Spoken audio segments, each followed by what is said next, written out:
Monday, May 6th, has issued a high risk of severe weather, and it is confirmed that it is causing damage. Again, it's this little area right here. If you are in this area north of Parkham,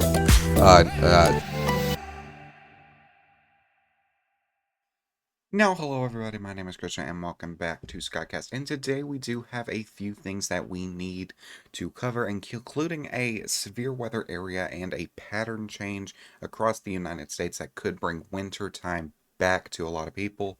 Let's go ahead and get right into it. Now here we are looking at the GFS temperature, and the GFS can be incorrect sometimes, so take this with a grain of salt.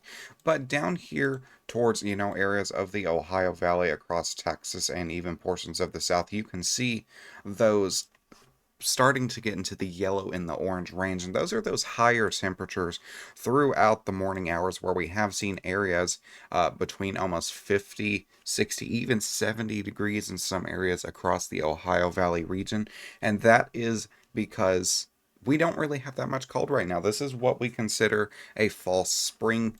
Areas up to the north likely are still seeing those below average temperatures, which is fairly normal for those areas due to the fact that they're right by Canada. But watch what happens as we continue to play the run. You start getting those, obviously you have some of these warmer air particles, some of those warmer air areas start moving through Missouri and Kentucky. But as we continue this run, you can see those cooler temperatures start dipping down towards the south, towards the Ohio Valley, portions of North Texas, areas of that nature. And we're still going to have warm temperatures across the South, Texas, Florida, Georgia, Alabama, areas of that nature. But it is going to get colder for a lot of the portions of the United States. You can see throughout one of the nighttime areas, almost the whole United States under those below average temperatures. So cold front is on the way. With that cold front, especially as we are looking at the 13th for the possibility of another winter storm, we'll go ahead and throw that to you. You can see those whites, those reds, signaling those below average temperatures into the single digits for possibility for some areas. So this cold front will linger around for a while. It's going to feel like winter once again. Once again, this is false, kind of like a false spring deal. But yeah, it's going to get really cold here soon, and we have a possibility for a winter storm, which I will get into here in a moment. Now, following some of these areas of warmer temperature, we do have highlighted areas of severe weather, especially with a little baby shortwave trough moving through the Ohio Valley region and into Dixie, anywhere from Greenville, Clarksdale, Memphis, Tennessee, all the way up into portions of Somerset, Kentucky. We are highlighting the risk for there to be some sort of isolated severe storm. I do think that, in my opinion, this could be extended up to a bit north and maybe over a bit west. Just kind of depending on how these storms, I will show you my thinking here in a minute. But we do have this marginal risk, once again, Bowling Green, Somerset, down into Memphis, Clarksdale, Greenwood, Tupelo. That tornado threat is extended with this marginal risk of severe weather, that 2% tornado threat for brief, maybe even an isolated tornado if it can sustain itself. Damaging winds are going to be a threat as well for gusts 50 to 60, maybe even a bit higher, and then also not really much of a hail threat, but any of those storms that can remain discreet. We could see maybe a pebble of hail or two falling with this, so it's not really a big outbreak of storms. It looks like it's going to be kind of like a 2-day event. Day one is the atmospheric river over here. You have day two, that severe weather risk. And then day three, as that trough continues on to the east, you have some of those lingering storms. Possibility for isolated strong to severe as we get into West Virginia, Virginia, Delaware, areas of that nature. So stay weather aware. Stay safe. Have that tornado plan just in case. It's really not an insane setup, but definitely something to keep an eye on.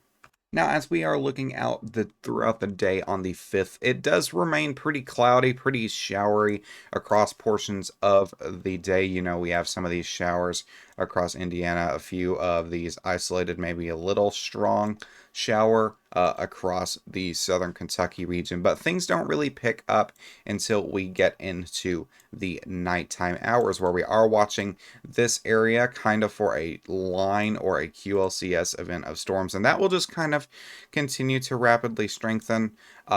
It's not really going to be too strong, but definitely will be the threat for those severe storms. Rain Not once again, kind of just a convective mess for anything severe. But rain, maybe some gusty winds will be possible across Ohio, Pennsylvania, and then you do also have those winter storm watches in effect for those higher elevation areas. Eventually, strong storms will begin to pick up across the morning hours to 3 o'clock, and you can see across here from Louisville, Frankfort, Lexington, down into portions near the Richmond Somerset area along I-70, I think that is. Don't hold me to that.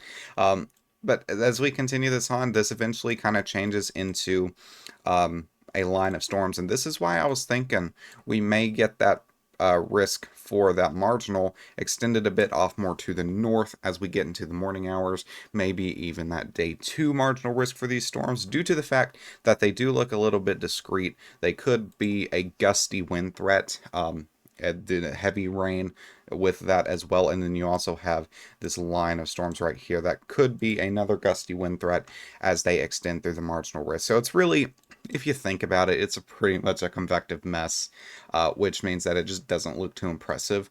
We will see if we get any storm reports out of it, and I'm out here on 64, so we will definitely be paying attention to the storm system. Eventually, that will form into a line, likely a big old shelf cloud as this continues off to the east and southeast, and then eventually that will weaken out, and things are just going to kind of calm back down for the time being as we start getting into that cooler wintertime area. Now, that's pretty much the severe threat that we are watching. I do want to dig into the next winter storm that we could be eyeballing, so let's go ahead and cover it. Now, two things. Number one, this is the GFS model, and number two, this is still a ways out, so things can change. Things can definitely change, so take that with a grain of salt. But as we are kind of playing this through, areas, if you kind of watch this area in general, areas of snow and ice are expected to fall numerous amounts. You can see we play that up to the northeast, and then once again, there's another round towards the 8th that this model does predict to come through. And then you also have that area of showers that we were watching come through. But as we start getting into portions of the 13th, the 10th through the 13th is where we are watching for that potential for that major winter storm. And this would be anywhere between Illinois, Indiana, Ohio, Kentucky, maybe even stretching as far south as Oklahoma. And you can see there's kind of multiple bands with this. You have areas of snow impacting portions of Kentucky, and then as we continue to play that, that kind of forms on the backside up here towards Indiana and Ohio. And then we also have another area of snow showers forming over here, which will also make its way off to the northeast. I don't think, this model is predicting Kentucky to get a little bit more rainy weather than snow.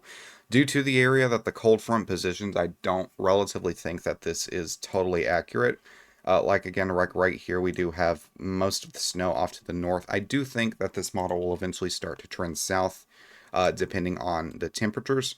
Eventually, though, 1 a.m. on the 12th, that clears through, and then things relatively calm. Could see a few isolated snow showers along the not California, the North Carolina border.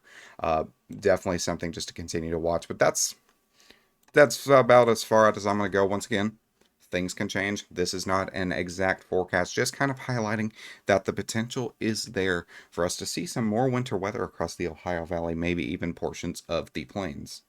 And lastly, but not least, I do want to cover the atmospheric river ongoing across portions of California and Oregon. We do have areas of moisture funneling into portions of California, which is bringing lots of snow across portions of the mountain range here, but as well as that, lots of rain to cross areas that are lower in the valley, like Eureka, Lakeport, San Francisco.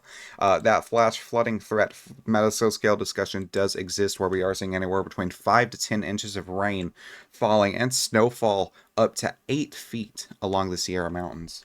Now, if we do turn on the warning bar, you can see that winter storm warnings extend anywhere from Montana and Idaho all the way down the Sierra Mountains, including portions of like Bishop, Lake Tahoe, just near Reno, Susanville, Eureka, all those areas. And we also have avalanche warnings in effect for anything that could, new snow falling on top of old snow. that's a recipe for avalanches. So definitely something to pay attention to.